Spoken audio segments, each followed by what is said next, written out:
그때에 솔로몬이 이르되 여호와께서 캄캄한 데 계시겠다 말씀하셨사오나 내가 참으로 주를 위하여 계실 성전을 건축하였사오니 주께서 영원히 계실 처소로소이다 하고 얼굴을 돌이켜 이스라엘의 온 회중을 위하여 축복하니 그때 이스라엘의 온 회중이 서 있더라. 왕이 이르되 이스라엘의 하나님 여호와를 송축할지로다.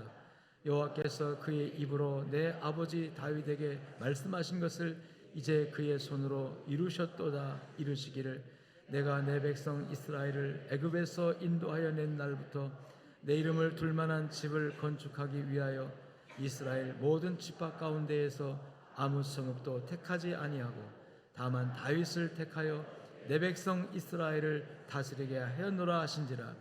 내 아버지 다윗이 이스라엘의 하나님 여호와의 이름을 위하여 성전을 건축할 마음이 있었더니 여호와께서 내 아버지 다윗에게 이르시되 내가 내 이름을 위하여 성전을 건축할 마음이 있으니 이 마음이 내게 있는 것이 좋도다. 그러나 너는 그 성전을 건축하지 못할 것이요 내 몸에서 나을 내 아들 그가 내 이름을 위하여 성전을 건축하리라 하시더니 이제 여호와께서 말씀하신 대로 이루시도다. 내가 여호와께서 말씀하신 대로 내 아버지 다윗을 이어서 일어나 이스라엘의 왕 위에 앉고 이스라엘의 하나님 여호와의 이름을 위하여 성전을 건축하고 내가 또 그곳에 우리 조상들을 애굽 땅에서 인도하여 내실 때에 그들과 세우신 바 여호와의 언약을 넣은 궤를 위하여 한 처소를 설치하였노라. 아멘. 솔로몬은 왕이 된 다음에 하나님께 지혜를 구합니다. 내가 내게 무엇을 줄꼬? 하나님이 질문을 던졌지만 솔로몬이 구한 것은 지혜였습니다. 하나님, 나는 나이가 어리고 어리석어서 이 하나님의 많은 백성들을 하나님의 뜻대로 잘 이끌기가 잘 못할 것 같아서 하나님 내게 지혜를 주셔야 되겠습니다. 하나님께서 그의 구하는 것을 어여삐 보시고 구하지 아니한 부귀와 영화 명예 권력까지 다 주신 줄로 믿습니다. 아멘. 지혜를 얻은 다음에 솔로몬이 한 일이 뭐냐면 바로 성전을 건축합니다. 그 아버지가 다윗이 하나님께 성전 건축하고자 하는 비전을 가지고 하나님께 성전을 건축하려 했지만 하나님께서 막았어요. 너는 전쟁을 많이 했기 때문에 피를 많이 흘렸다는 거죠. 건국 과정에서 많은 대적들과 전투하고 전쟁하는 과정에서 피를 많이 흘렸기 때문에 하나님께서 다윗의 손으로 성전을 건축하는 것을 허락하지 않으시고 대신해서 내 아들 그가 성전을 지으리라. 그래서 다윗은 정말 하나님께 자기 손으로 성전을 건축해서 드리고 싶었지만 허락하지 않아서 마음뿐이었죠. 그래서 결국 준비를 합니다.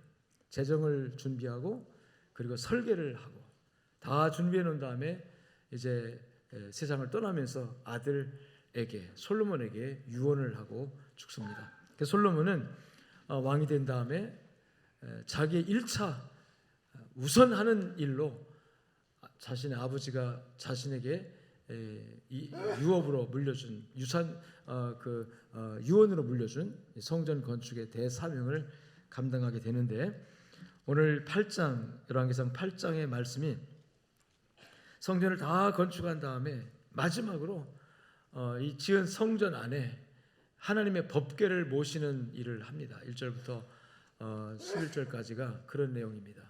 여러분, 성전 안에는 따라합시다. 하나님이 계셔야 성전이다. 아무리 건물을 웅장하고 호화롭고 또 고급 재료를 써서 멋지게 지었다 할지라도 그야말로 정말 위대한 건축물이라 할지라도 이 성전이라고 하면 거기에 누가 계셔야 합니까? 하나님이 계셔야 해요. 할렐루야. 구약시대에는 하나님의 임재가 시내산에서 하나님께서 모세와 직접 대면하면서 나타나시면서 그래서 시내산이 거룩한 산, 호렙산, 하나님의 산으로 일컬어졌습니다. 그리고 시내산에 역사하시던 하나님께서 율법을 주시면서 율법의 제사 제도를 주시면서 제사를 드릴 수 있도록 성막을 지으라 하시고 성막에 지성소를 만들고 지성소에 하나님이 임재의 상징으로 임재의 자리로 하나님의 보좌, 왕좌와 같은 그런 자리를 하나 만들었는데 그게 우리가 말하는 법궤라고 합니다. 하나의 궤입니다. 궤. 법이 말씀이고 말씀을 담은. 그래서 모세가 하나님께로부터 받았던 십계명판을 그 상자 안에 두었다고 해서 법을 담은, 말씀을 담은 궤라고 해서 법궤라고 불러요. 그리고 그 법궤가 바로 여러분 구약 시대에는 따라합시다. 하나님이 계신 곳. 할렐루야. 그 법궤를 어디에 모시냐면 성막에서는 지성소, 성전에서 지성소에 모시는데 오늘날 이 교회로 말한다면 여러분 회중석은 성소고 여기 요 강대상은 지성소입니다. 이 강대상 부분에다가 법궤를 놓고 여기가 하나님이 계신 집이라고 생각을 했어요. 그리고 앞에는 휘장이 이렇게 쳐져 있고 백성 제사장들, 일반 제사장들은 이 회중석에만 있고 1년에 한 차례씩 대제사장만이 이 지성소 안에 들어와서 백성들의 죄를 속량하는 그 제물의 피를 가지고 와서 이 제단에 뿌리면서 이 피를 보시고 이 백성들을 용서해달라고 백성과 민족을 향한 속죄 제사를, 속죄 피를 올려드리는 것이 바로 이 속죄소, 다시 말하면 지성소 안에 법궤 위거든요. 그리고 거기가 하나님의 임재 장소. 할렐루야. 그래서 솔로몬이 성전을 완공한 다음에 가장 마지막에 결론적으로 해야 할 일이 뭐냐면 저 다윗성 한 구석에 놓여있던 하나님의 법궤를 모세가 시내산에서 율법을 받으면서 그때 만들었던 그 법궤를 이제 모셔다가 어디에다가 안치하는 거예요? 바로 지성소에 안치하는 겁니다. 이 지성소에 하나님의 법궤를 안치해야만이 비로소 이 건물이 따라합시다. 성전이 된다.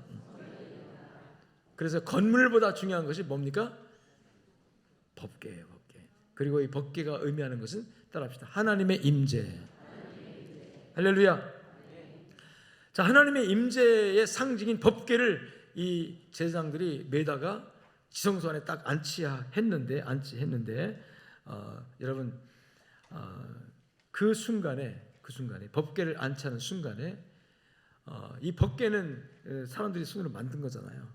그리고 하나님 구별한 건데 안치하는 순간에 그 성전 공간에 전체에 초자연적인 현상이 나타납니다. 그게 뭐냐면 구름이 쫙하게 구름이 8장 10절 11절 보면 제사장이 성소에서 나올 때에 구름이 여호와의 성전에 가득하매. 우리 9절부터 한번 읽어볼까요? 9절부터 한번 화면에 좀 줘보세요. 9절부터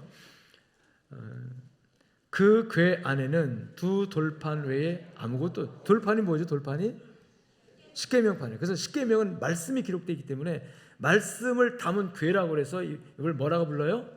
법은 하나님의 말씀, 율법을 말해요.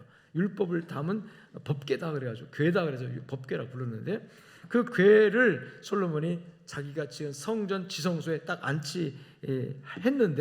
안치했는데 여러분 10절 시작. 제사장이 성소에서 나올 때에 구름이 여호와의 성전에 가득하매 제사장이 그 구름으로 말미암아 능히 서서 섬기지 못하였다. 그러니까 법궤를 안치하는 순간에 하나님의 영이, 하나님이 실제로 이 법궤가 있는 지성소에 임하셔서 여기 계신다는 증거로 성전 안에 어떤 현상이 나타났어요? 구름이 쫙 깔린 거예요. 여기서 말하는 이 구름은 우리가 저 비 내리는 비구름이 아닙니다. 비구름이 온 그 안개 같은 그런 구름이 아니라 스키나라고 하는 히브리어의 영광의 구름이라고 번역이 돼요. 하나님의 영광의 구름. 할렐루야. 이건 비와는 상관이 없는 거예요. 영광을 나타내는 그 하나님의 어떤 상징이죠. 예수님께서 이 땅에 오실 때 우리 흔히 구름 타고 오신다 그러죠. 예수님이 구름 타고 올 때 저 목장 구름 타고 양털 구름 타고 오는 게 아니라 하나님의 영광, 하나님의 권위, 하나님의 그 높으심, 이 하나님의 존귀가 사람들에게 나타날 때 사람들의 육안에 눈에 그렇게 보인다는 거예요. 그래서 영광이 나타날 때, 하나님의 영광이 나타날 때 사람들이 그 영광 앞에서 두려워하게 되고 떨리게 되고, 그래서 하나님의 영광은 따라합시다. 두렵고 떨림으로.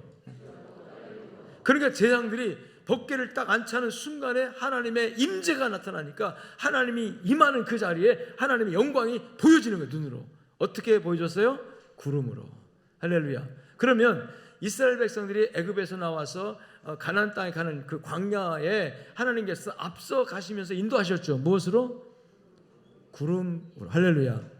구름 기둥으로 인도하셨죠. 그 구름 기둥이 여러분 저 먹장 구름이 쫙 와가지고 한 게 아니라 하나님의 임재가, 다시 말하면 하나님이 거기 계셨던 거예요. 하나님이 계신데 하나님이 영이기 때문에 육안으로 안 보이니까 사람들이 볼 수 있도록 하나님의 임재를 느낄 수 있도록, 알 수 있도록 구약시대에는 여러분 구름으로 나타나신 거예요. 또 낮에는 무엇으로? 제가 반대로 얘기했죠. 낮에는 구름으로, 밤에는 그냥 불이 이런 뭐 나무 태우는 그런 불이 아니라 그야말로 하나님 영광의 불입니다. 이 영광의 불은 우리의 육체와 온갖 더러운 것뿐만 아니라 우리 영혼의 모든 더러움까지 싹 소멸시킬 수 있는 놀라운 능력이 있는 그 불이에요. 할렐루야. 그러니까 솔로몬이 호화롭고 웅장하게 아주 멋있게 자랑스럽게 정말 백성들이 자부심을 느낄 만한 건축물을 완공해 놓고 얼마나 좋겠어요. 얼마나 뿌듯하겠어요. 아, 내가 다 이 어마어마한 건축물을 우리가 지었구나. 좋잖아요. 그런데 거기에 하나님의 영광이 쫙 나타나니까, 하나님 영광이 나타나니까 백성들이 모두가 다 두려워하고 그 앞에 엎드려져서 다시 말하면 따라합시다. 경외하였다. 경외가 뭡니까? 두렵고 떨림으로 절하는 거예요. 아멘. 하나님은 우리가 경외해야 됩니다. 하나님은 그냥 가볍게 여기는 분이 아니라 정말 하나님의 영광 앞에 우리가 서면 우리의 정난한 죄와 허물이 다 드러나면서 그 죄와 허물이 하나님의 영광으로 말미암아 심판받을 때 우리가 무엇으로 살아날 수가 있겠어요? 그래서 하나님 두려운 분이에요. 두렵고 떨리며, 그럼에도 불구하고 그 두렵고 떨린 그 하나님이 나를 사랑하고 나의 아버지 되시기 때문에 그 앞에 엎드려서 최고의 존엄과 영광을 높이며 찬양하는 것이 예배인 줄로 믿습니다. 제사장들이 영광이 가득하게 되어질 때에 그들이 두려워하면서 하나님의 임재를 느끼게 된 줄로 믿습니다. 오늘 여러분 이 예배가 하나님의 영광이 그렇게 느껴지는 예배가 되어지기를 주님 축원합니다. 여기 아무리 수만 명이 모이고 수백 명이, 수천 명이, 수만 명이 모였다 할지라도 하나님의 임재가 이루어지지 않으면, 하나님이 여기 있지 않으면 아무 의미가 없다는 거예요. 여기 수만 명, 수십 명, 만 명이 모인들 무슨 의미가 있습니까? 하나님 안 계시면. 단 둘이 모여도, 단 세 사람이 모여도 하나님이 계신 곳, 거기가 바로 성전이고 거기가 바로 하나님의 영광이 드러난 장소인 줄로 믿습니다.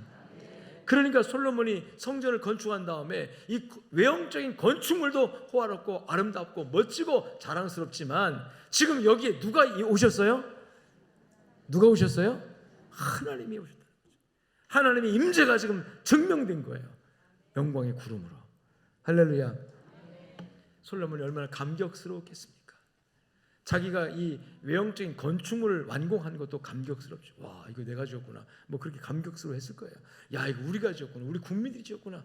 모든 국민들이 다 자부심을 갖고 감격스러워할 만한 사건입니다. 그런데 그게 중요한 것이 아니라, 따라합시다. 하나님의 임재가 더 중요한 거다.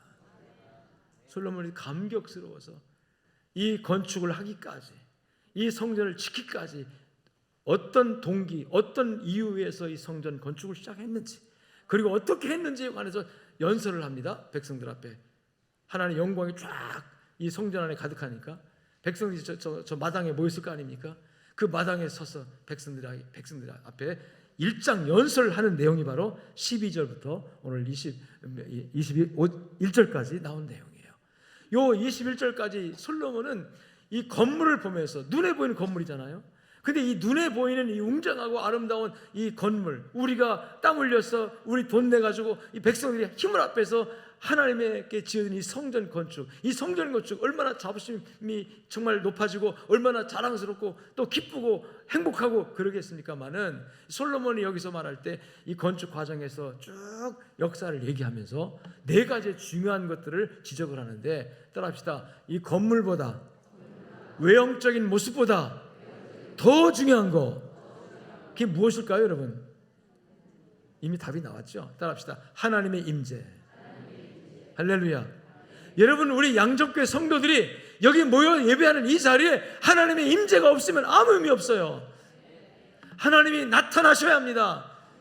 눈에 보이도록 아닐지라도 여러분 심령 속에 나타나셔야 되는데 이미 나타나셨어요. 사실은 내 안에 성령님이 계시잖아요. 그런데 그 성령님이 계신 것이 느껴집니까? 믿어집니까? 한 사람도 난 못 믿겠어, 난 느껴지지 않아, 난 예배당에 와도 아무 감동도 없어, 아무 느낌이 없어, 그런 사람이 없기를 주의 이름으로 축원합니다. 그러면 하나님과 관계가 없는 거예요. 뜨거운 불 앞에 섰는데 열기가 느껴지지 않으면 무슨 내가 여러분 피부 감각에 살아있는 걸까요? 장작이 막 활활 타오르는데 내가 그 앞에 섰으면 얼굴이 화끈거리고 뜨거워지고 가까이 가면 뜨거워, 느낌이 있어야지. 집에 불에다가 손을 넣어도 안 뜨거우면 그건 병든 거죠. 무감각증이 있는 거죠. 그건 정상이 아닌 거잖아요.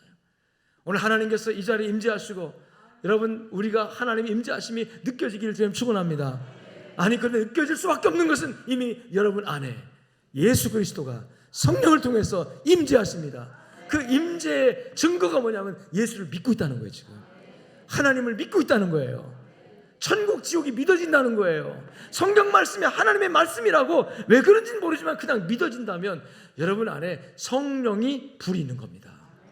할렐루야.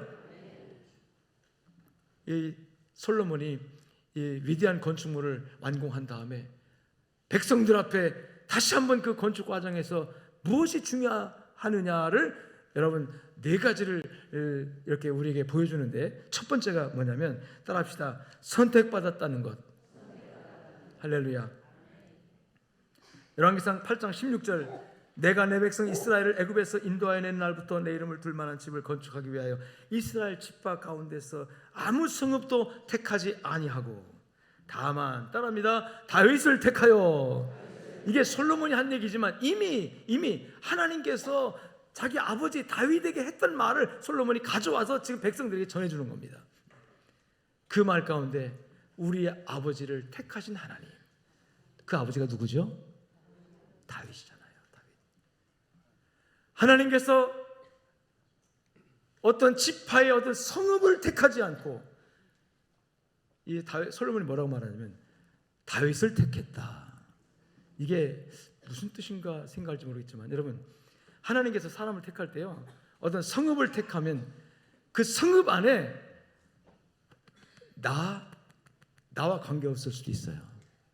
하나님이 잘나고 똑똑한 사람 굉장히 많거든요.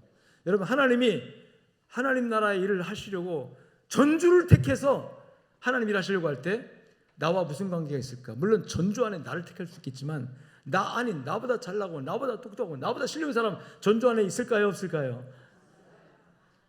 없다고 하면 그건 교만이고. 우리 전주에도요 우리 목사님들 쭉 보면 참 훌륭하고 멋지고 막 설교도 잘하시고 정말 좋은 분들이 너무 많더라고요. 제가 성시화도 해보고 기독교연합회도 해보면 정말 존경스럽고 훌륭한 분 참 많아요.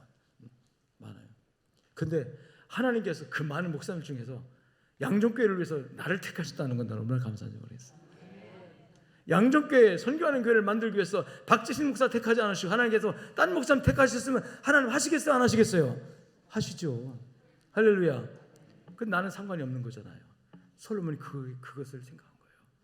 하나님께서 이 위대한 나라를 만들고 이 위대한 성전을 만들고 하나님 계실 이 놀라운 집을 지었는데 이 집을 짓는 과정에서 하나님은 어떻게 우리 나라의 훌륭한 사람, 존귀한 사람, 신령인 사람 엄청나게 많고 엄청나게 많지만 하나님께서 그 어떤 성읍이나 지파를 택하지 않으시고 하나님께서 다윗을 택하사 할렐루야 따라합시다. 내가 선택받았다는 것이 행복한 일이다. 복된 일이다. 선택받았습니까? 선택 없으면 여기 못 와요. 안 와요. 오늘 일부 예배도 어떤 분이 등록을 하셨는데 아주 교회를 모르는 분 완전 초신자가 등록을 했어요. 지인이 전도해가지고 등록을 했는데 한 달 동안 나오다가 등록을 했는데요. 제가 그랬어요. 자매님은 선택받았습니다. 한 달 동안 교회 나오는데 교회 와서 거부 반응이 있던가요? 아니요, 없어요. 그러면서 하는 말에 저 기분 좋으라고 저를 보고 목사님 말씀이 너무 좋아가지고요. 말씀이 좋은 걸 아는 걸 보니까 대단한 믿음인 거예요. 초신자가. 여러분 하나님의 선택이 없이 그게 되어집니까, 여러분? 하나님의 선택이 없이 여러분 발걸음이 교회 올 줄 아십니까? 솔로몬은 생각한 거예요. 내가 뭡니까? 나는 정말 솔로몬은요, 이 다윗의 왕권을 이어갈 처지에도 없는 그런 처지에 있지 않은 그런 아들이에요. 솔로몬의 형들이 정말 똑똑하고 훌륭하고 잘난 형들이 얼마나 많은지 몰라요. 근데 그것도요, 밧세바가 알잖아요. 솔로몬 어머니가 어떤 사람입니까? 다윗을 유혹해서 여러분 부적절한 관계 속에서 아기가 냈는데 그게 솔로몬 아닙니까? 그래서 이 솔로몬은 왕권을 이어갈 수 있는 자격도 없는데도 불구하고 솔로몬이 생각할 때 우리 아버지 다윗을 택하고 그 다윗의 왕권이 나에게까지 온 것도 이것도 하나님 선택이다. 따라합시다. 선택은 은혜다. 할렐루야. 선택은 은혜예요. 내 실력과 내 능력이 되는 것이 아니라 하나님의 은혜로 된 거예요. 그래서 그 어떤 것보다, 세상의 그 무엇보다 따라합시다. 선택받음이 더 중요합니다. 믿으시기를 주님 축원합니다. 두 번째 중요한 것이 있습니다. 따라합시다. 마음의 상태. 마음이 중요하다는 거예요. 마음이. 열왕기상 8장 17절로 18절에 보니까 솔로몬은 무엇보다도 하나님께서 다윗을 선택할 때, 자기 아버지 다윗을 선택할 때 뭘 보고서 다윗의 잘난 것, 외모, 다윗의 똑똑함, 다윗의 뭐 용맹스러움, 뭘 다 용맹하죠. 뭐 사자와 싸우고 양 한 마리 지키기 위해서 그렇게 했으니까 그 용맹함 뭐 그런 거 보고 택한 것이 아니라 우리 아버지 다윗을 하나님 택하신 것은 따라합시다. 그의 마음을 보시고. 그러니까 우리가 중요하게 생각할 것이 뭐냐면 여러분의 마음입니다. 여러분 마음 구조, 마음 상태가 중요한 거예요. 하나님은 여러분 외모나 실력이나 자격이나 백그라운드나 뭐 그런 거 보는 게 아니라 지위, 권력, 돈 많은 거 그런 게 보는 게 아니고 너 마음이 어떠냐 지금 마음 상태를 하나님 보시는 거예요. 따라합시다. 그러니까 마음 곱게 쓰자. 근데 마음 곱게 쓰는 게 내 마음 되는 건 아니거든요. 온갖 것이 내 마음에 여러분 여러 가지 유혹을 던져요. 그래서 내 마음이 이 마음은요, 이 중성 뭘 갖다 집어넣어도 마음은 다 이게 영향을 받고 물들고 뭘 갖다 집어넣어도 다 그렇게 해요. 그래서 누구와 함께 하느냐, 어떤 위치에 있느냐, 어떤 환경에 있느냐, 거기에 따라 사상도 바뀌고 철학도 바뀌고 뭐 생각도 바뀌고 다 바뀌어요. 마음은 백지와 같아요. 근데 감사하게도 여러분의 마음에 여러분 그림을 그리고 여러분 마음에 어떤 생각을 집어넣을 때 하나님의 말씀으로 성령 안에서 믿음으로 주변의 환경이 믿음 안에 믿음의 환경이라면 복받은 줄로 믿으시기 바랍니다. 그런데 전혀 그런 환경이 아니고 여러분 전혀 불신앙적인 환경, 저는 하나님 모르는 환경, 또 이방의 이교도적인 환경, 우상숭배 환경, 또는 뭐 여러 가지 정치적으로 어떤 하나님 반대하는 그런 어떤 환경 속에 우리가 있다면 나도 불신앙자가 되고 나도 내 마음에 철저하게 하나님 모르는 사람으로 내 마음이 굳어지는 수가 있거든요. 근데 하나님께서 여러분들 좋은 환경, 내 마음에 여러분 하나님이 기뻐하는 마음이 될 수 있는 좋은 환경으로 선택하신 거 감사하시길 주님 축원합니다. 아멘. 8장 17절로 이렇게 보면 내 아버지 다윗이 이스라엘 하나님 여호와를 위하여 성전을 건축할 따라합시다. 마음이 있었으니 마음이라는 말 표현을 성전을 건축할 마음이 있었더니 마음이 중요하다는 거죠. 그 다음에 여호와께서 내 아버지 다윗에게 이르시되 네가 내 이름을 위하여 성전을 건축할 마음이 있으니 따라합시다. 이 마음이 내게 있는 것이 좋구나. 자, 누가 좋다 하셨어요? 하나님. 그러니까 우리가 마음을 쓸 때 누구의 마음에 좋게, 누구에게 들게 마음을 써야 된다? 이 다윗은 사실 성전 지을 자격이 없어요. 그래서 하나님이 노 하잖아요. 너 마음은 좋은데 안 된다. 너는 안 돼. 너는 성전 건축할 수 없어. 왜냐하면 너는 나라를 건축하는 과정에, 나라를 세우는 과정에서 대적들과 싸움을, 전쟁을 얼마나 많이 했습니까? 골리앗 때 목도 폈잖아요. 그 피 흘린 그런 뭐 악인은 아니지만 피 흘린 그런 손을 가지고 내가 내 거룩한 전을 짓는 것을 허락하지 않겠다. 그러나 따라합시다. 마음은 받겠노라. 이게 하나님 뜻이에요. 하나님 마음을 받으세요. 이 다윗의 입장에서는 하나님 그 내 손으로 지어드리고 싶은데요. 아니야, 너는 안 돼. 너 손은 움직이지 마. 난 네 마음만 받았어. 할렐루야. 하나님이 뭘 더 중요하게 생각한다? 마음이에요. 여러분 마음이 어디로 흘러갑니까? 하나님을 사랑하는 방향으로 흘러갑니까? 여러분 마음이 여러분 불신앙으로 자꾸 흘러갑니까? 하나님과 멀은 쪽만 흘러갑니까? 자꾸 시험 들고 상처받고 오해로 자꾸 오해가 되고 그러면요 그거 복 받을 마음이 아니에요. 그래서 하나님께서 복 주시는 사람, 복 주실 사람은 먼저 마음부터 변화시켜 주세요. 마음부터 부드럽게 만들어 주시고, 마음부터 넓게 만들어 주시고, 마음부터 따뜻하게 만들어 주시고, 마음부터 포근하게 만들어 주시고. 왜냐하면 우리는 성령을 받은 사람, 성령은 예수님이 있잖아, 예수님 영이잖아. 예수님의 영이 내 안에 있기 때문에 예수님의 성품이, 나는 마음이 온유하고 겸손, 온유와 겸손이 예수님의 마음이거든요. 예수님을 모신 사람들은 당연히 예수님의 마음을 비슷하게라도 따라가야 되잖아요. 그러니까 여러분, 내 마음이 자꾸 오그라지고, 내 마음이 자꾸 찌그러지고, 내 마음이 자꾸 이렇게 삐딱하게 나가고, 내 마음이 자꾸 이렇게 냉랭해지고, 내 마음이 자꾸만 상처받고 그러면 여러분 정신 차리시기 바랍니다. 지금 나도 모르게 아까 사탄이 계속해서 내 마음을 공격해 찢어버리고 있기 때문에 상처를 받으니까 자기 방어 본능, 방어 기제가 발동해가지고 나도 마음을 자꾸 이렇게 오그라뜨리는 거죠. 여러분, 이스라엘 백성들을 애굽에서 구원하기 위해서 하나님께서 바알 왕을 심판하시는데, 하나님이 바알 왕을 심판할 때 방법이 뭔지 아십니까? 무조건 갖다 맷대는 게 아니에요. 따라합시다. 바알 왕의 마음을 완악하게 하사. 바알 왕의 마음이 너그러워지고 넓어지고 그러면, 와, 이 이스라엘 히브리 민족이 고생 많이 하는구나. 400년 동안 우리나라에서 종노를 했으니까 이때쯤 되면 해방시켜줘야지 뭐. 그리고 그냥 가지 말고 그냥 선물도 주고 막 그렇게 보내야지 뭐. 그렇게 너그럽게 해방시켰으면은 여러분 바알 왕 망하지 않고도 복 받습니다. 아멘. 근데 내 백성 이스라엘 해방하라. 무슨 소리냐? 안 돼 하다가 나중에 여러분 재앙을 맞았죠. 장자가 다 죽어나가니까 그때 두 손 두 발 다 들고 그냥 가라.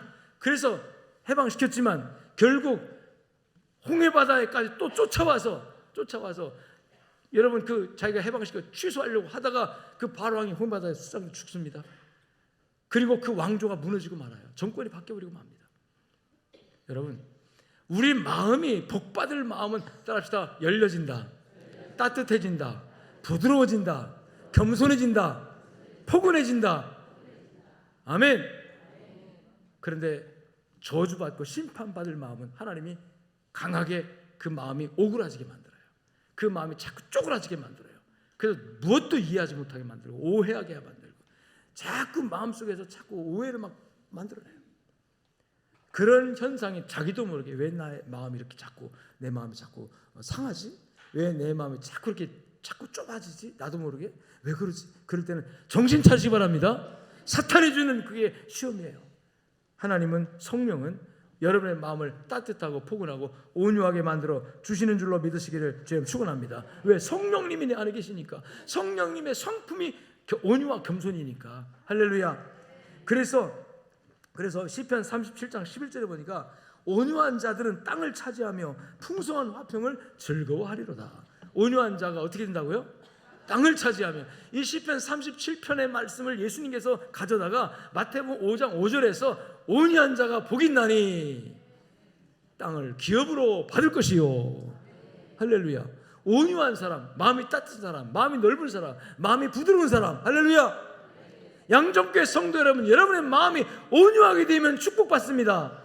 근데 마음이 자꾸 딱딱해지고 완고해지고 고집불통되고 남의 말 듣지 않고 자기 고집만 얘기하고 자기 주장만 얘기하고 자기만 옳다고 하고 남 비평하고 비난하고 판단하기 시작하면요, 하나님께서 심판의 칼을 들고 계신 거예요. 어느 순간에 쳐버리면요, 자기 주장 아무리 해봐도 여러분 모든 사람에게 웃음거리밖에 되지 않습니다. 여러분, 그런데 이 솔로몬이 생각하니까 우리 아버지 다윗의 마음, 그 마음이 하나님 보시기에 너무너무 좋으니라. 그러니까 하나님께서 우리 아버지 마음을 그렇게 좋게 하셨구나. 그러니까 여러분 마음이 중요합니다 하는 거예요. 사랑하는 성도 여러분, 여러분의 마음이 중요합니다. 마음은 믿음을 담는 그릇이에요. 축복을 담는 그릇입니다. 이게 좁아지면 담기질 않아요. 그리고 여기에 불순물, 온갖 시기질도 미움 이런 거 탁 채워놓으면 은혜가 와도 안 담아져요.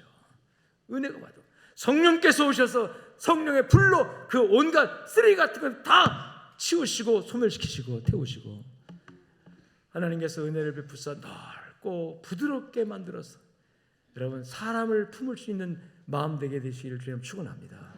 은혜를 담을 수 있는 마음 되시기를 주의 이름으로 축원합니다. 축원합니다. 디모데후서 2장 24절 25절 보니까 주의 종은 마땅히 다투지 아니하고, 주의 종은 다투는 사람 누구는 좁은 마음을 가지고 다투어요. 마음이 좁으면 다투어요. 모든 사람에 대하여 온유하며 가르치기를 잘하며 참으며, 거역하는 자를 어떻게? 온유함으로. 여러분, 거역하는 자가 누굽니까? 둘이 받는 사람, 반대를 위한 반대하는 사람. 이런 사람은 같이 반대하고 같이 멱살 잡고 싸워야 속이 시원하지요.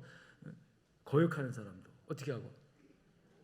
온유함으로 훈계하라. 훈계는 해야 되는데 어떻게 하라? 온유함. 그러니 마음이 어때야 됩니까? 따라합시다. 넓어야 된다. 이 온유라는 말 자체가 넓고 부드럽고 따뜻한 걸 의미하거든요. 그래서 주의 종도 그럴 뿐만 아니라 주의 종은 당연히 그래야 되고, 여러분, 하나님께 복받기를 원하는 모든 성도들 역시 마찬가지로 온유한 자가 복을 받을 줄로 믿습니다. 그래서 솔로몬이 내가 이 복을 받게 되는, 이 엄청난 복을 받게 되는 우리 아버지의 마음을 기이 보신 하나님께서 내 마음이 참 좋다라고 표현했으니까.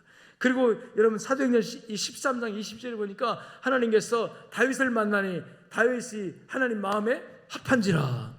합하단 말이면 일치됐다는 뜻이에요. 하나님 마음과 똑같단 말이에요. 예수님의 마음과 똑같단 말이에요. 너희는 이 마음을 품어라. 그래서 예수의 마음이니. 그리고 예수의 마음 어떤 마음인가? 빌립보서 2장 5절에서 바울 사도가 이 마음을 품어라, 예수의 마음을 품어라 하는데 예수의 마음 어떤 마음이냐? 마태복음 28장에서 여러분 예수님께서 나는 마음이 온유하고 겸손하니. 할렐루야. 온유하고 겸손이 뭐냐? 따라합시다. 마음을 넓히는 거다. 그래서 여러분 마음이 중요합니다. 여러분 마음 상태, 마음 구조가 중요합니다. 바라기는 사랑하는 성도 여러분, 하나님께서 여러분의 상처받은 마음, 찌그러진 마음, 쪼그라진 마음, 그래서 늘 원망하고 불평하고 시기하고 질투하고 마음에 평안이 없고 불안하고 걱정하고, 그리고 요새 여러분 우울하고, 이 우울한 거 성령 주는 마음이 아니에요. 우울하고 모든 게 재미가 없고 세상 살만 안 나고, 이게 전부 다 마귀가 압박해가지고 우리 마음을 쪼그라뜨려가지고 우리 마음의 여유를 다 뺏어가고, 마음에 여러분 이렇게 상처받는 것들이 바로 사탄이 줍니다. 그런 마음 가지고는 복을 받을 수도 없고, 그런 마음 가지고 복을 누릴 수도 없어요. 하나님께서 여러분의 마음을 치료하시길 주님 축원합니다.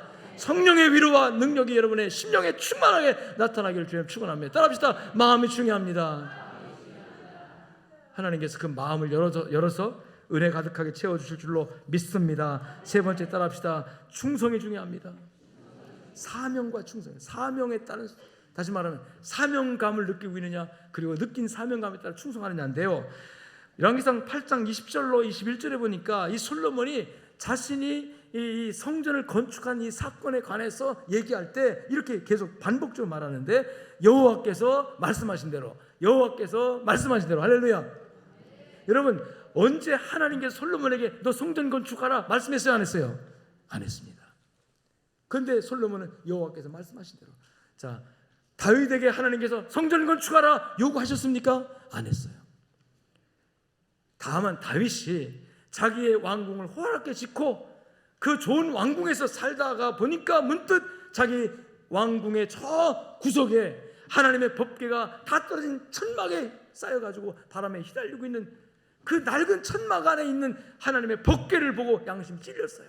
나는 백향목 위대한 아름다운 왕궁에 살면서 하나님의 성전은 저렇게 초라하게 놔뒀으니 너무 미안해서, 하나님께 미안해가지고, 하나님이 주신 복 때문에 내가 이렇게 좋은 집에 사는데 하나님의 교회는, 하나님의 법궤는 저렇게 초라하게 낡아 빠진 성전 저렇게 되니 이거 너무 내가 하나님께 죄송스럽다. 그래서 하나님 앞에 내가 내 왕궁보다 더 좋은 집을, 성전을 지어드려야겠다, 이거 마음을 가졌던 거예요.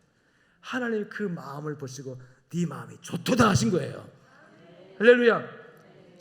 그렇지, 하나님께서 이 다윗이 성전을 지은다고 할 때 그 마음은 받고 성전 넌 안 된다고 하셨지. 언제 솔로몬에게, 다윗에게 성전 지으라 그랬습니까? 다만 너는 안 되지만 네 아들이 지을 것이다. 그래서 다윗이 죽으면서 하나님의 말씀 그대로 누구한테 전했어요? 솔로몬에게. 자, 이것이 솔로몬은, 따라합시다, 하나님의 말씀으로 받았습니다. 아버지에게 주셨던 하나님의 말씀을, 그 아버지가 자신에게 유언으로 전해주는 그 말씀을 하나님이 자기에게 직접 주시는 말씀을 표현하고 있잖아요. 여호와께서 말씀하시기를, 여호와께서 말씀하시기를. 여러분, 오늘 설교 들으면서 하나님께서 강단에서 담임 목사를 통해서 준 설교지만 하나님이 직접 나에게 주는 말씀으로 들리는 사람에게 하나님의 은혜가 있을 줄로 믿습니다. 그걸 들려야 돼요. 저거는 나무개가 들으면 좋겠다가 아니라 오늘 저 말씀은 나에게 주는 말씀이구나. 그런 마음으로 듣는 자에게 은혜가 충만할지어다. 성령은 그렇게 하시거든요. 그리고 말씀이 주어지면 그 말씀이 주어질 때 성령이 감동이 와요. 감동이 오면요, 그 감동이 오면 나에게 거룩한 부담이 생깁니다. 거룩한 부담은 의무감을 줘줘요. 의무감을.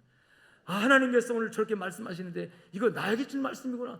그래, 내게 준 말씀이고 이거 내가 해야 되겠구나. 내가 감당해야 되고 내가 순종해야 되겠구나. 그래서 성령이 나에게 주는 말씀은 나에게 감동으로 오고, 감동이 올 때 나에게 거룩한, 따라합시다, 의무감이 생긴다. 여러분, 교회가 지금 어렵습니다. 교회가 이거 해야 합니다. 뭐 이렇게 하나님께서 강단을 통해 선포할 때 성령이 내게 주는 말씀이 온다면, 와, 하나님 감사합니다. 이 말씀이 나에게 주는 말씀이군요. 제가 어떻게 할까요? 하면서 거룩한 의무감이 생기는 거예요. 거룩한 부담감이 생기는 거예요. 부담감이 없는 분은 그냥 손님처럼 왔다 간 사람이에요. 교회는 그래도 나와 관계없어. 성가대에 뭐 자꾸 목사님 광고하는데 그거 나와 관계없어. 성가대 뭐 아는 사람 하잖아. 또 교회 뭐 필요하다는데 나와 관계없어. 이런 아무런 부담감이 없는 거, 감동을 받아서 부담감을 못 느끼는 거, 여러분, 사명이 없는 사람이에요. 근데 솔로몬은 자기 아버지가 자기 유언하는 그것을 하나님이 준 말씀 받고 나니까, 따라합시다, 이 일은 내가 해야 할 일, 그렇게 깨달아진 줄로 믿습니다. 아버지가 하나님께 받은 사명이지 나는 관계없어요. 이 성전을 어떻게 제가 짓습니까? 저는 실력 없어요. 능력 없어요. 그래서 솔로몬이 어린 나이에 왕이 되고 보니 자신은 이 백성들을 재판할 능력도 없고 지혜도 없고 이 백성들을 리더할 만한 리더십도 정치력도 없는데 이 백성들을 잘 섬기도록 하려고 하면 성전을 지어서 하나님과 관계를 유지시켜 줘야 되는데 이거 내가 할 능력이 없으니 어떻게 할까? 그래서 그가 왕이 된 다음에 맨 먼저 여러분 1000번째를 하나님께 드리면서 하나님께 지혜를 구한 거예요. 그가 욕심 때문에 권력을 강화시키기 위해서 돈을 많이 달라고, 명예를 달라고, 권력을 달라고 하나님 앞에 기도했습니까? 무엇을 줄까? 솔로몬, 하나님, 저는 약하고 부족하고 어리석고 정치 경력도 없고 어느 날 갑자기 왕이 됐는데 하나님, 난 능력이 없습니다. 이 백성들을 잘 다스려서 하나님 잘 믿는 백성 만들 수 있도록, 그러려고 하면 성전이 필요합니다. 하나님, 그러기 위해서 나에게 지혜를 주십시오. 그 솔로몬의 기도가 하나님의 마음에 맞은지라. 하나님께서 기뻐하셔서 그가 구하지 아니한 부와 명예와 권력도 권세도 다 주신 줄로 믿습니다. 진짜 세상에 눈에 보이는 것들은요, 구하지 않아도 우리가 하나님 마음에만 맞으면 하나님 주시는 거예요. 그냥. 여러분, 솔로몬은 사명감을 느꼈어요. 그리고 주님께서 하나님 내게 말씀하신 대로 내가 최선을 다해서 성전을 건축했노라. 사명 완수한 거죠. 그러니까 중요한 게 뭐냐면 하나님의 말씀을 들을 때 내가 감동을 받는 것, 감동을 받은 다음에 거기에 대한 사명감을 느끼는 것. 사명감이라는 것은 의무감입니다. 내 아니면 안 돼. 이건 내가 해야 돼. 하나님이 나에게 준 말씀이야. 나에게 준 요구야. 하나님께 나보고 이 일을 시킨 거야. 내가 능력 있고 실력이 없어도 하나님 시킨 거니까 내가 감당해야 돼. 그러면 따라합시다. 하나님이 하게 하십니다. 할렐루야. 네 번째 따라합니다. 기도가 중요합니다. 솔로몬이 그렇게 백성들에게 여러분 연설한 다음에 솔로몬은 백성들과 함께 하나님께 기도합니다. 그 다음에 22절부터 나오는 기도가 솔로몬의 기도예요. 이 8장 22절부터 마지막 절까지 솔로몬의 기도가 쫙 나오는데, 여러분, 하나님의 성전을 지었어도 이 성전 안에 기도 소리가 없으면, 이 성전 안에서 기도가 멈추면 무슨 의미가 있습니까? 하나님이 계신 곳에 와서 하나님의 이름으로 일컬어지는 곳에 와서 우리가 백성들이 모여서 자기들의 아픔과 슬픔과 눈물을 가지고 와서 또 문제를 가지고 와서 또 하나님께 축복을 원하는 그런 헌신을 가지고 와서 하나님 앞에 주의 이름을 부르면서 기도할 때 하나님 응답하여 주시옵소서 하고, 솔로몬은 백성들과 함께 기도한 줄로 믿습니다. 저 중요한 것이 뭐냐면 기도가 중요합니다. 양정교회 성도 여러분, 기도가 중요합니다. 하나님 만나는 거 중요합니다. 이 재단이 우리 양정교회가 기도하는 하나님의 집이 되기를 주님 축원합니다. 이미 내 안에서 성령이 말하시면 탄식으로 하나님께 간구하고 있고, 우리가 하나님 앞에 모여서 두세 사람이라도 내 이름으로 하나님께 부르짖고 기도할 때 시행하리라고 하는 말씀했잖아요. 그렇기 때문에 여러분, 무엇보다 중요한 것이 바로 우리 성도들이 함께 모여 합심 기도하는 기도가 중요하다는 거예요. 물론 각자 기도는 알아서 다 하시죠. 각자 기도는 뭐 집에서도 하시고 밥 먹을 때도 하시고 뭐 어떤 문제가 생기면 하나님 부르시고 각자 기도는 알아서 다 잘하십니다. 그런데 중요한 게 뭐냐면 이 성전에 모여 함께 기도하는 합심 기도가 중요하다는 거예요. 합심 기도는 참여만 해도 하나님 받으십니다. 합심 기도는 같이만 해도 거기에 두세 사람이라도 함께하는 그곳에 하나님 역사하시는 거예요. 따라합시다. 기도가 중요합니다. 양동교회 성도 여러분, 우리가 각자 자기 형편과 사정이 있을 때마다 하나님을 부르면서 하나님 앞에 개인 기도하는 거 중요하고, 그렇게 기도하십시오. 오며 가며 예배당에 와서 하나님 저 왔습니다 뭐 그런 기도라도 하고 가십시오. 늘 기도가 중요한데, 더 중요한 게 뭐냐면 이 성전에 하나님 백성들이 함께 모여 기도할 때 응답하여 주옵소서. 기근이 오거나 전쟁이 나거나 진이 나거나 자연재해가 와서 우리가 정말 어떻게 어려움을 당할 때 하나님 앞에 이 백성들이 와서 두 손 들고 하나님께 기도하거든. 하늘의 하나님이여, 하늘 문을 여시고 응답하여 주옵소서 하고, 우리가 주께 범죄함으로 말미암아 하늘이 닫히고 비가 없어서 주께 벌을 받을 때 이곳을 향하여, 이곳이 어디입니까? 성전이잖아요. 이곳에 향하여 기도하며 주의 이름을 부르거든. 하나님, 우리를 살려주소서, 우리를 도와주소서, 우리를 구원하여 주소서. 아멘. 아무리 호화롭고 웅장하게 지었어도 기도가 멈춰진 그런 건물에 무슨 하나님의 영광이 나타나겠습니까? 양정교회 성도 여러분, 기도를 생활하시길 주님 축원합니다. 개인 기도도 해야지만 합심 기도도 합심 기도. 함께 모여 예배드리고 함께 부르짖는 기도, 주여라고 우리 모두가 다 함께 하나님께 함성을 지르는 거, 이게 부르짖는 기도거든요. 예레미야 33장 3절 이하의 말씀처럼 너는 내게 부르짖으라, 부르짖으라, 큰 소리로 합심 기도하는 거예요. 그 가운데 하나님의 역사가 나타날 줄로 믿습니다. 지금 당장 응답이 없는 것 같지만 아니요, 하나님 반드시 역사하십니다. 살아계신 하나님 역사하십니다. 그 증거로 이 솔로몬과 백성이 하나님께 그렇게 기도하고 났더니요, 따라합시다. 하늘에서 불이 내렸다. 역대하 7장 1절로 3절에 보니까 솔로몬이 기도를 마침에 불이 하늘에서부터 내려와서, 할렐루야, 이 불이 오늘날에도 내려와야 합니다. 양정교회 안에 불이 내려와야 되고, 여러분 가슴에 심령 속에 불이 내려와야 합니다. 아멘. 갈멜산에서는 송아지를 태웠어요. 물을 다 증발시켜버렸어요. 지금은 그런 불이 아니라 지금은, 따라합시다, 성령의 불로, 성령의 불 내려와야 돼요. 우리 성도 여러분 가슴 속에 성령의 불 임하시기 바랍니다. 성가대원들 성령의 불로 찬양해야 돼요. 기술로 하는 게 아니에요. 성령의 불로 해야 돼요. 예배도 성령의 불로 예배드려야 돼요. 기도도 성령의 불로 기도해야 돼요. 물론 원고 써와서 읽는 것 괜찮아요. 좋아요. 중원본은 하지 않게 딱 써도 좋아요. 그렇지만 기도하면서 하나님, 내가 이 기도문을 읽을 때 성령의 불로 역사하시옵소서. 아멘. 예배 드릴 때도 성령의 불로. 근데 솔로몬이, 여러분 기도가 중요합니다 하고 하나님 앞에 기도할 때 하나님께서 그래 맞아 하고 보여준 증거가 뭐예요? 불로 응답하신 거다. 오늘날도 성령께서 지금도 불로 역사합니다. 오늘 말씀 들으면서 깨달아지고 알아지고 뭔가 믿어지고 했다면 성령의 불로 역사하신 거예요. 아무 느낌 없어도 괜찮아요. 나가다가 보면 어느 순간 딱 깨닫게 하실 거예요. 시간과 공간을 초월하는 하나님이에요. 예배당에 와서 들을 때는 그게 뭔가 했는데 실제 생활 속에 딱 살다가 이거네, 목사님이 지난주 설교했던 그 말이 이거네 깨달아지는 순간에 하나님 역사하신 거거든요. 생활 속에서 말씀하신 하나님이에요. 따라합시다. 하나님은 어제나 오늘이나 지금도 살아계십니다. 할렐루야. 그 하나님 앞에서 정말 하나님이 소중하게 생각하는 것, 중요하게 생각하는 것, 거기에 집중하시기를 주님 축원합니다. 이 껍데기, 이 건물, 외형적인 거, 내 육신, 이거 아무것도 아니에요. 아무것도 아니에요. 세상의 부귀영화, 권력, 명예, 권세 아무것도 아니에요. 정말 하나님이 귀하게 여기시는 것 네 가지 따라합시다. 선택받음, 마음 상태, 사명에 대한 충성, 부르짖는 기도, 합심 기도 중요합니다. 할렐루야. 하나님 영광 받을 줄 믿습니다. 오늘 제가 정말 죄송한 말씀을 드려야 돼요. 저 오늘 설교만 하고 기도만 하고 빨리 가야 돼요. 제자롭교회, 부산 제자롭교회 3시간 걸리는데 지금 막 달려가도 예배 시간 안 쉬고 가도 그래서 오늘 부목사님이 이제 인도할 거고 제가 기도하고 저는 인사도 못하고 그냥 갑니다. 하나님께서 함께 할 줄 믿습니다. 아니 왜 요새 자꾸 오후 예배 2시, 3시 예배 드는지 모르겠어요. 그냥 밤 예배 드리면 얼마나 좋겠어요.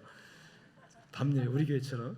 근데 거기 또 3시 예배 우리 GMS 임원의 임원인데 헌신 예배를 드리기로 해서 그렇게 하고 오늘 예배 드리고 김해공항 가서 비행기 타고 인천공항 가가지고 밤 11시에 그리스에서 하는 디브리 선교사 디브리 이게 뭐냐면 재난 지역에 있는 선교사들 모로코에서 지진이 났고 디르케 지진이 났잖아요. 지난번 엄청 지진이 나가지고 거기 선교사들 엄청 트라우마가 심해요. 그리고 전쟁 우크라이나 전쟁 1년 넘게 지금 그 전쟁 그다음에 하마스 전쟁 때문에 그 지역의 선교사들이 지금 다 트라우마에 시달리고 있고 그래서 이분들을 모아놓고 심리 치료하고 상담하고 그다음에 디브리핑이라는 말이 뭐냐면 이제 그들의 말을 듣는 거예요. 그들이 무슨 일을 당했는지 어떤 어려움인지 다 들어주고 그다음에 거기에 대한 적절한 처방을 해주고 그리고 기도하고 말씀으로 또 격려해서 그들의 상처를 치유하는 그 일정이 이번 주간에 예정돼 있어서 제가 갔다가 오려고 합니다. 저 어서도 하나님 계시니까 전 평안히 갑니다. 그리고 사모님 병원에 잠깐 입원하고 있는데 기도 많이 하시면 건강해질 줄 믿습니다. 아멘. 자, 기도하고 저는 그냥 나갈 테니까 이해해 주시기 바랍니다. 하나님 아버지 감사합니다.